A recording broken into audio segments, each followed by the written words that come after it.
2026 kita masuk the year of decision. Kita hidup di Januari apa? Lembah dalam ujian. Di Februari lembah ujian. Di Maret lembah pemurnian. Saya mau tanya nih, siapa yang masih di lembah? Gak ada kan? Weh, Pastor King Jemaat Tuhan Cianjur luar biasa ini, udah di atas lembah semua, tepuk tangan buat semua. Dahsyat Tuhan Yesus. Karena kalau hidup di dalam lembah, kita merasakan apa? Kegelapan, merasakan ketakutan, merasakan waduh penekanan yang luar biasa ketika di dalam lembah. Nah, saat ini kita April, kuasa kebangkitan nih kita akan alami. Bahwa kita sudah akan keluar dari lembah. Amin. Iya dong. Lembah pemurnian kalau kita lihat, tadi ada Gembala Senior Arifin,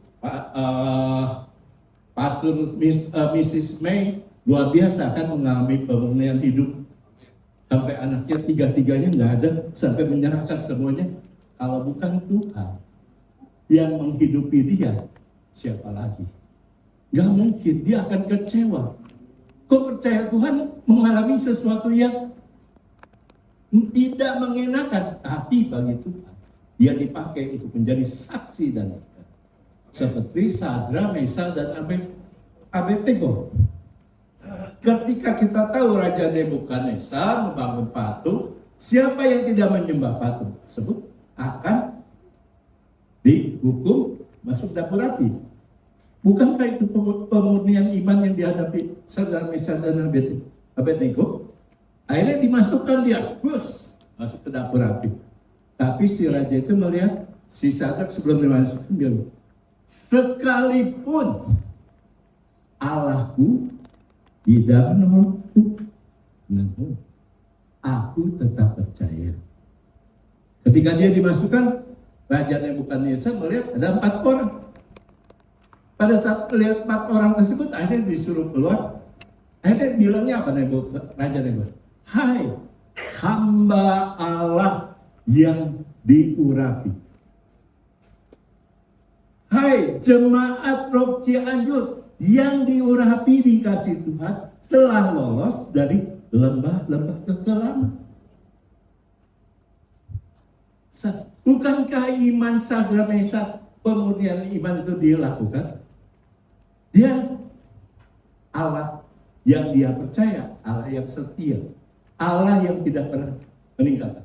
Mungkin kita gitu, meskipun Tuhan tidak menolong kita, meskipun doa kita tidak terjawab, namun kita tetap setia. Amin. Kepada siapa? Kepada Yesus.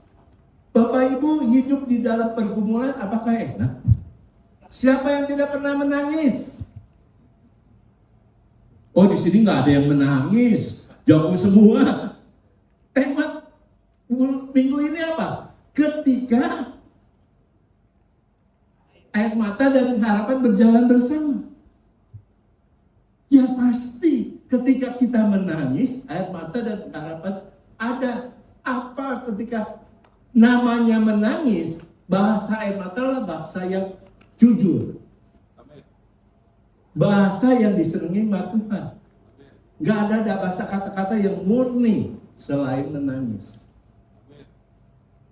Saya bacakan ayatnya. Di Mazmur 126 ayat 5 dan 6. Orang-orang yang menabur dengan mencucurkan air mata akan menuai dengan bersorak-sorai pasti. Amin. Orang yang berjalan maju dengan menangis sambil menabur benih pasti pulang dengan sorak-sorai sambil membawa berkasnya. Ketika kita menabur mencucurkan air mata, kita hanya satu, doa kita kepada Tuhan Yesus. Ketika kita berdoa kepada Tuhan Yesus, apa Tuhan Yesus abaikan? Apa yang ditaruh dikit berat Tuhan? Duit, air mata. Tuhan tidak pernah meninggalkan setiap tetesan air mata kita. Tuhan akan mencatatnya. Ketika kita menabur dan mencucurkan air mata, pasti akan selesai sorak-sorai. Ketika kita menangis sambil menabur benih, pasti pulangnya dengan sorak-sorai. Menabur dengan air mata berarti bahwa kita menabur benih kebaikan dan kebenaran, bahkan di tengah-tengah kesedihan dan kesulitan. Bagaimana? Pernahkah kita dibully? Pernahkah kita mengalami ketika kita tidak salah, tetapi disalahkan? Apakah engkau membela diri? Kalau engkau membela diri, ya udah oke. Tetapi ketika engkau tidak salah, tidak dipersalahkan dengan orang-orang lain, hanya mengadu kepada Tuhan, Tuhanlah yang akan membela kamu. Di mana saat ini pergumulan yang sedang ada, ketika engkau berjalan dalam Tuhan, aku udah gak sanggup nih dengan hidup ini.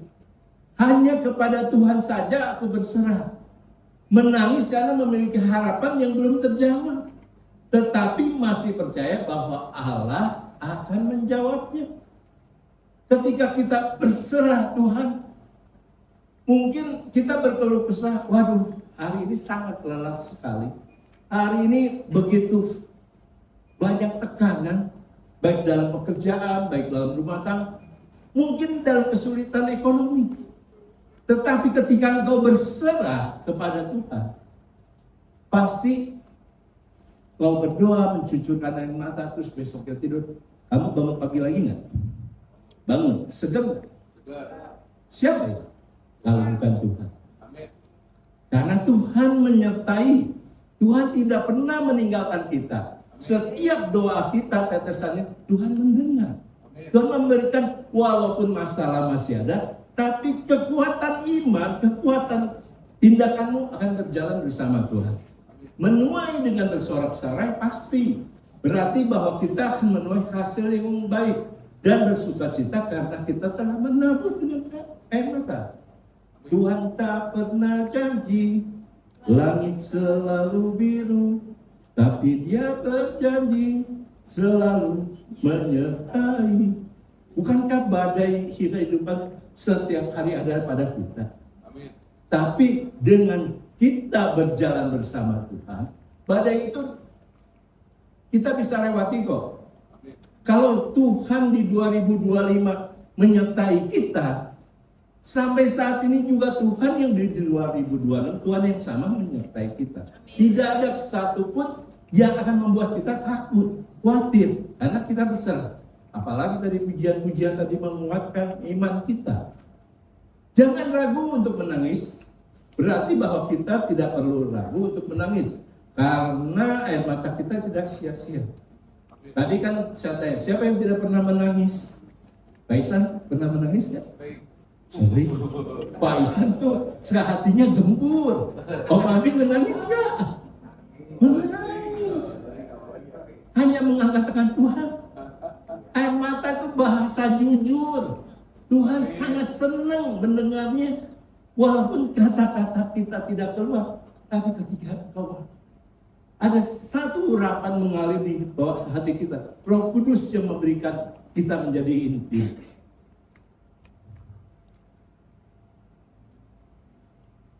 Kenapa air mata berjalan bersama dengan pengharapan? Ya pasti harapan kita itu Tuhan Yesus. Pengharapan melambangkan optimisme, kepercayaan, dan keyakinan bahwa ada masa depan yang lebih baik. Pengharapan adalah sau yang ditaruh ke tubir laut. Ketika kita ditanam di dalam hidup kita untuk mengalami satu proses tekanan kehidupan melalui proses Tuhan, ditanam, dikubur, sakit nggak? Gelap nggak? Gelap kan?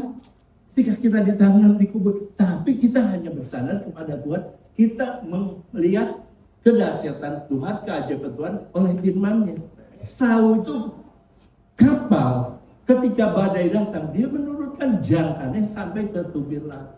Tubir laut adalah Tuhan Yesus. hidup kita tidak akan berjalan sempurna kalau tidak berjalan bersama Tuhan. Yang tadinya kita nothing menjadi something. Seperti itu. Harapan adalah kekuatan, berarti bahwa harapan dapat menjadi kekuatan yang mendorong kita untuk terus maju. Bukankah pengharapan berjalan terus maju? Atau disebutnya aktif melakukan. Karena kita tahu, apalagi yang di sekuler nih. Andai kata orang yang bekerja di sales marketing ada segala sesuatu ada target kan. Ketika mencapai target, mendapatkan reward, mendapatkan bonus. Itu kan berarti kita mengejar sasaran. Sama dengan kerohanian kita. Bagaimana otot-otot rohani kita bisa dibentuk? Ya kita berjalan dengan firman-Nya, melakukan kehendak-Nya. Yang tadinya belum berpuasa, silakan belajar berpuasa. Puasa ada macamnya, ada puasa 1 hari, ada puasa 21 hari, puasa Daniel. Jangan sebut nama saya. Ada puasa juga, puasa Esther. Nah, bagaimana kita untuk lebih intim lagi supaya kekuatan rohani kita kuat? Karena kita harus mendorong maju di dalam Tuhan. Harapan yang dipegang di tengah hati yang wujud berarti bahwa kita masih memiliki harapan untuk masa depan yang lebih baik, bahkan di tengah-tengah kesedihan. Sudah pasti. Kita kenapa menangis? Kenapa kita berdoa? Karena kita mengharapkan pemulihan dari Tuhan. Pemulihan ada prosesnya. Proses ego kita atau proses Tuhan. Kalau proses ego kita berubah. Karena kesalahan pribadi kita. Tetapi kalau proses Tuhan adalah pemulihan iman kita yang akan kita terus naik. Tuhan dekat kepada orang yang patah hati dan menyelamatkan orang yang hancur jiwanya. Bapak Ibu, andai kata Bapak Ibu saat ini dalam pergumulan, dalam saat ini doa dan puasa mengharapkan sesuatu, apakah sakit Bapak Ibu belum disembuhkan? Atau perekonomian kita dalam keluarga dalam kesulitan? Tetap Bapak Ibu, jangan putus asa. Jangan pernah menyerah. Berdoa dan menyerahkan semuanya. Hikmat marifat Tuhan akan turun kepada kita. Karena Tuhan mengasihi orang yang patah hati dan menyerahkan hidupnya orang yang hancur jiwanya. Tuhan pulihkan. Bapak Ibu, andai kata hati dilukai, berkeping-keping, Tuhan bisa merekatkan menjadi hati yang baru, yang mengasihi.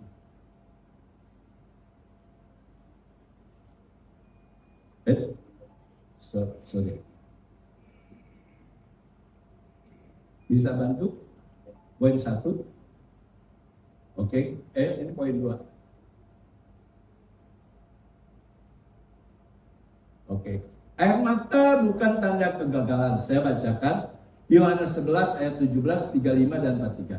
Maka ketika Yesus tiba, didapatinya Lazarus telah 4 hari berbaring di dalam kubur. Maka menangislah Yesus. Dan sesudah berkata demikian, berseru dia dengan suara, Lazarus, marilah keluar. Mengapa Yesus ketika dipanggil ada berita Lazarus sedang sakit, tapi Yesus tidak datang? Pasti ada sesuatu. Pada saat itu ada yang terjadi mujizat kan? Perwira Kapernaum datang, Tuhan tolong doakan anakku. Tuhan katakan aja, kalau aku kan seorang perwira, kalau Tuhan katakan A dari atasanku, aku akan. Tuhan bilang, anakmu sudah sembuh. Nah ketika perwira itu kembali di tengah jalan ada stafnya, anaknya telah disembuh. Jam berapa? Tepat seperti Tuhan kata. Pada saat itu juga ada wanita pendarahan 12 tahun menjabat jubah Yesus, sembuh. Yesus berapa kali menangis? Pertama di Lukas ini. Kedua adalah Yesus menangis ketika masuk Yerusalem. Orang berteriak, Hosana, Hosana. Mereka apa? Mengharapkan Yesus sebagai raja untuk mengusir penjajah dari Romawi. Tapi Yesus menangis. Betapa dia datang untuk menjadi juru selamat mereka, mereka tolak. Seperti itu. Nah, makanya air mata melambangkan kesedihan, kesulitan, dan tantangan hidup. Ketika Yesus menangis melihat Maria datang, makanya mujizat itu dinyatakan. Untuk apa? Orang yang percaya melihat kuasa kebangkitan dari Yesus, Lazarus hidup. Dan untuk siapa lagi? Orang Farisi kan melihat. Yang tidak percaya pada Yesus melihat, oh, orang mati bisa bangkit. Itulah kuasa kebangkitan dari Yesus. Air mata tanda kekuatan. Berarti bahwa air mata menjadi tanda bahwa kita masih memiliki harapan, masih percaya dan masih bertahan. Masih dong kita percaya pada Tuhan Yesus? Masih berharap dengan setia. Tuhan Yesus tidak pernah meninggalkan kita ketika kita selalu berharap selalu kepada Tuhan. Karena dialah juru selamat kita, dia pemimpin hidup kita. Apalagi Bapak Ibu yang sudah intim dengan Tuhan, pasti Roh Kudus setiap pagi mengingatkan. Ketika bangun pagi mungkin ada satu pujian di hati, menyanyikan lagu-lagu, betapa inginnya kita memuji Tuhan, inginnya kita berdoa. Dari situlah Roh Kudus akan menguasai hidup kita. Air mata setelah tanda keberanian, air mata adalah tanda keberanian, berarti bahwa air mata dapat menjadi tanda bahwa kita memiliki keberanian untuk terus berharap dan bertahan. Karena nggak ada satupun yang dapat mengalahkan kita kalau kita bersandar kepada Tuhan. Walaupun hinaan, tekanan, cobaan datang, tapi kalau kita bersandar kepada Yesus, melakukan firman-Nya, semuanya itu masalah ada, tapi kekuatan yang dari Tuhan bisa melakukan mengatasi masalah tersebut. Masalah bisa lebih besar, tapi Allah kita lebih besar. Seperti itu. Menangis karena memiliki harapan yang belum terjawab, tetapi masih percaya bahwa Allah akan menjawabnya. Pasti Tuhan Yesus tinggal lihat, sudah waktunya dia atau waktunya kita. Rancanganmu bukan rancanganku, kata Tuhan. Kehendakmu bukan kehendakku. Bagaimana engkau dapat berjalan untuk sesuai menjadi kehendaknya Tuhan? Bagaimana kita mengenapi hidup kita? Rancangan Tuhan terjadi di hidup kita. Ketika rancangan Tuhan akan terjadi di hidup kita, Allah itu akan menjawab. Seperti itu.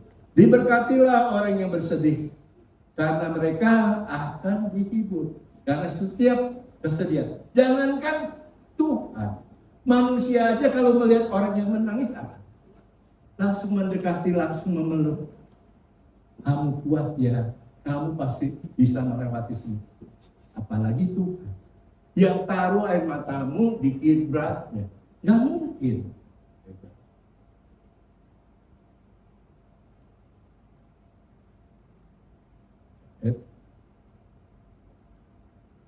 Ini terjadi di tahun 1836 di Bristol.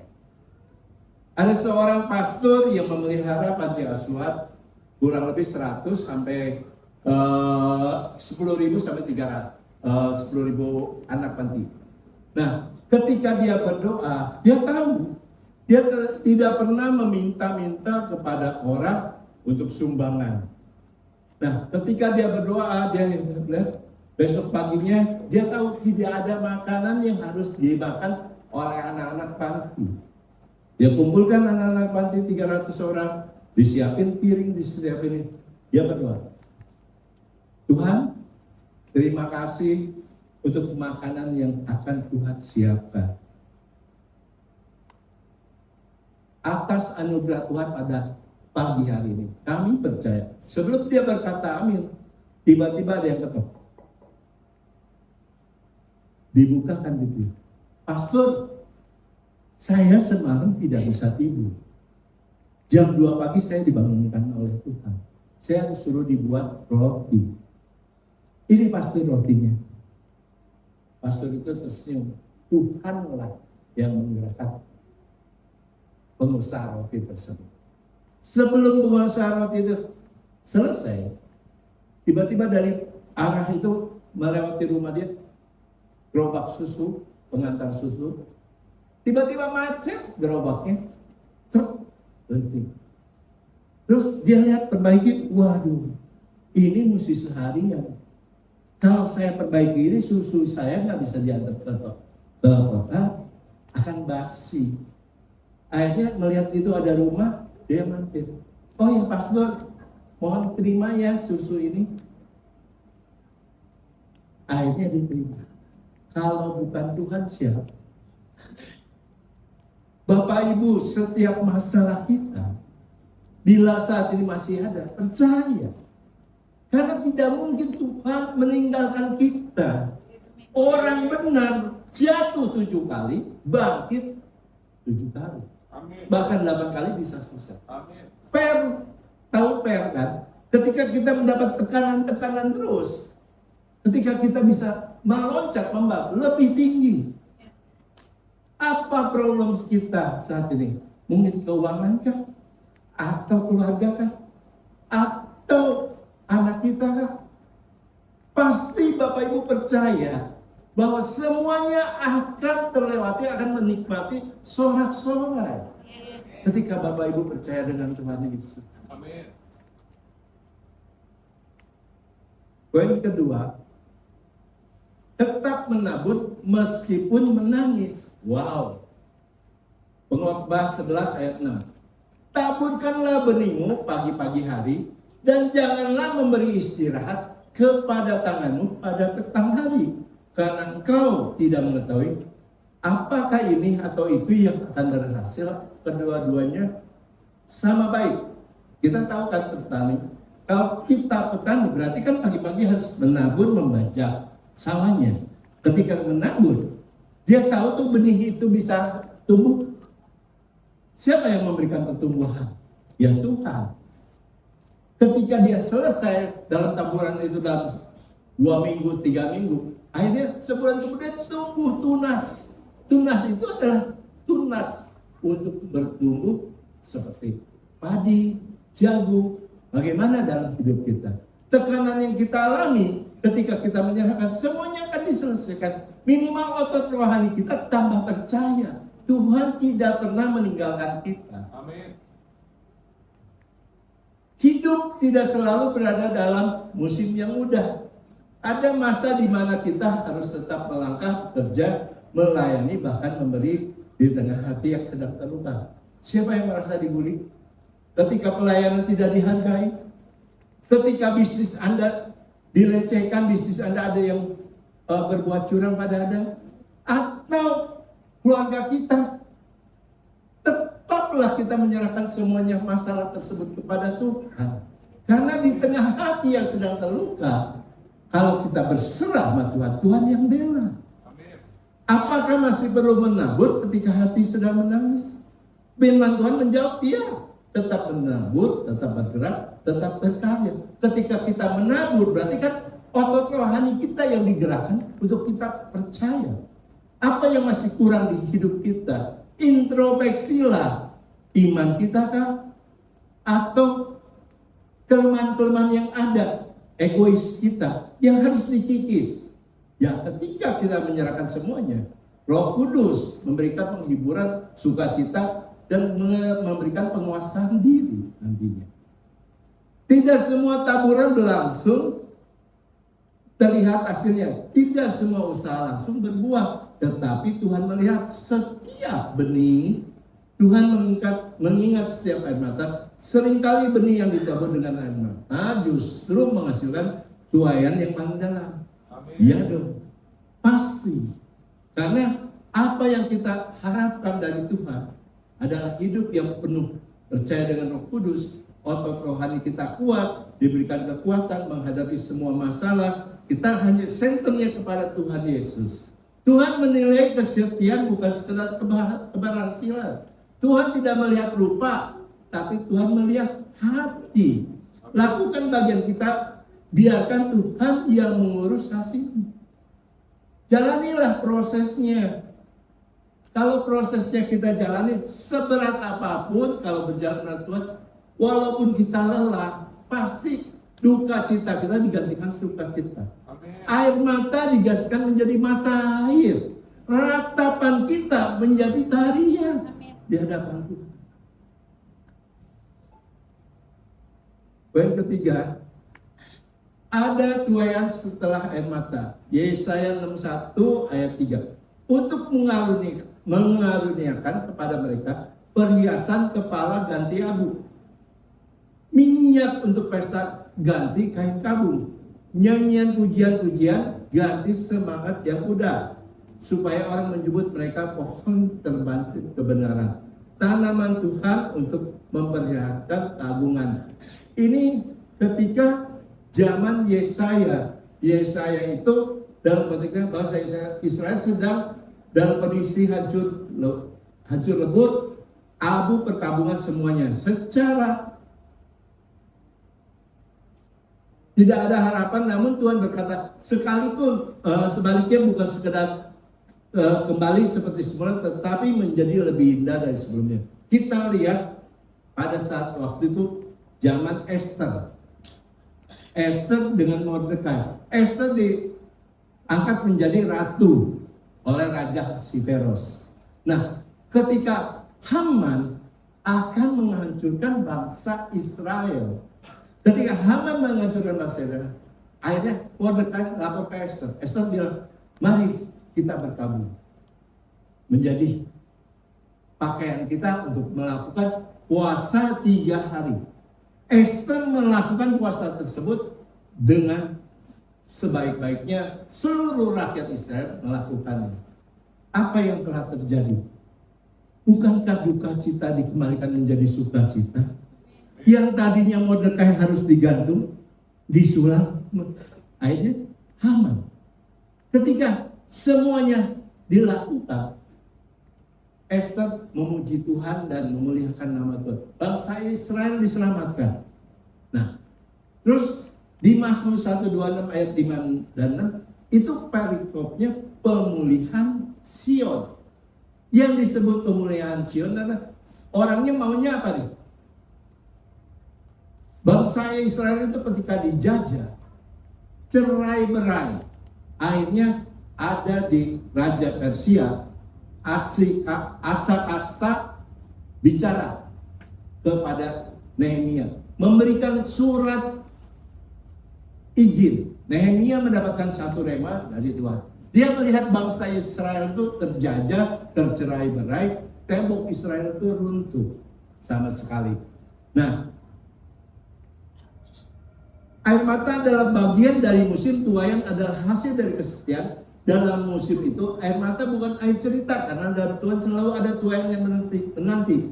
Tuhan sedang memenuhkan kesedihan dengan sukacita. Akhirnya Nehemia melihat kesedihan-kesedihan yang ada.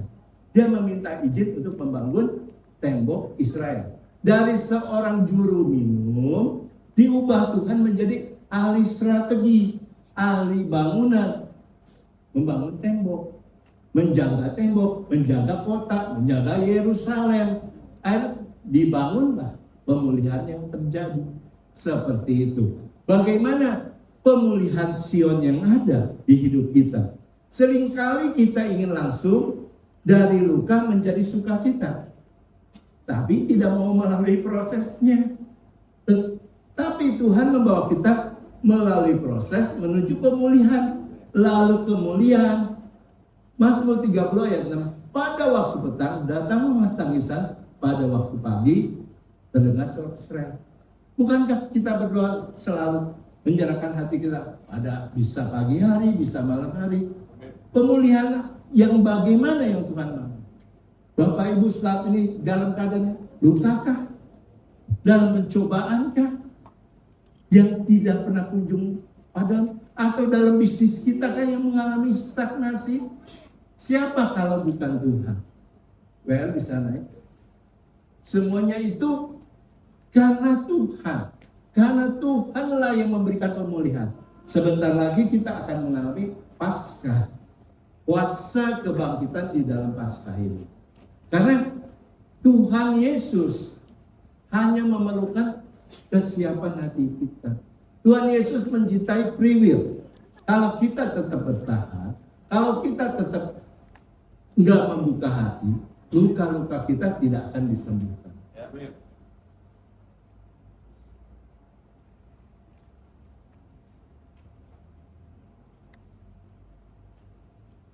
Jadi ketika air mata dan harapan berjalan bersama, air mata bukan tanda kegagalan. Karena air mata Tuhan taruh di kiblatnya, Tuhan tidak pernah berhenti, Tuhan akan mencatat satu persatu.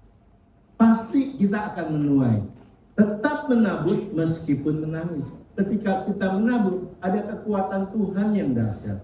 Ada tuaian setelah air mata. Tuaian seperti apa? Sukacita, duka cita kita digantikan sukacita, air mata kita digantikan mata air, ratapan kita digantikan oleh talian. Mari Bapak Ibu kita bangkit berdiri.